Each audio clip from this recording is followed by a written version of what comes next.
kipa wetu amepeana mabao mawili na Yanga.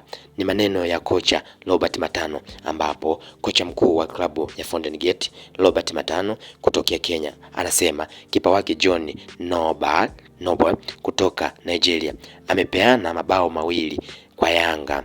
Maana yake ni kwamba anasema kipa wake amewapa Yanga mabao ya mawili ya mwanzo. Imagine huyu ndio kipa wa timu ya taifa Nigeria, the Super Eagles, alafu anafanya makosa ya kijinga kiasi hiki na kuigharimu timu yake alama 5. Tena iko kwenye hali mbaya. Hizi fursa za vijana wa Kitanzania zinapoenda kwa wageni na namna hii zinaumizwa kwa kweli. Inabidi uwe na akili sana sawa kuelewa, ila kama kwenye akili ni mbili tu huwezi kuelewa kabisa. Kwa mjibu wa Jemdari Saidi anasema, niliwahi kumsikia rais wa TFF akisema kwamba msimu ujao kutakuwa na kanuni ambayo itakataza klabu kusajili makipa wawili wa nje.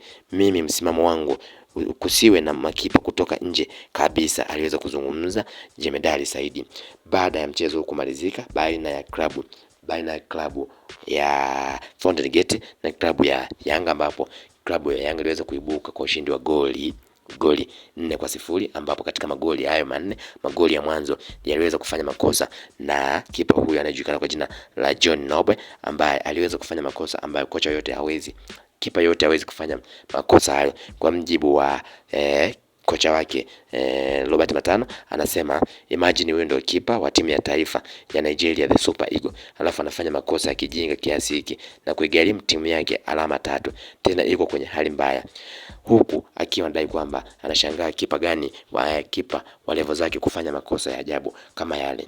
Nikumbuke kwamba kipa huyo kocha anadai kwamba yale magoli wamepeana na Yanga, wamepeana magoli mawili na Yanga. Maana yake ni kwamba anasema kipa wake amewapa Yanga mabao mawili ya mwanzo, na ndio maana ushindi ambao waliopata Yanga hawakustahili, kwa kuwa kipa ndio aliyesababisha Yanga wakashinda.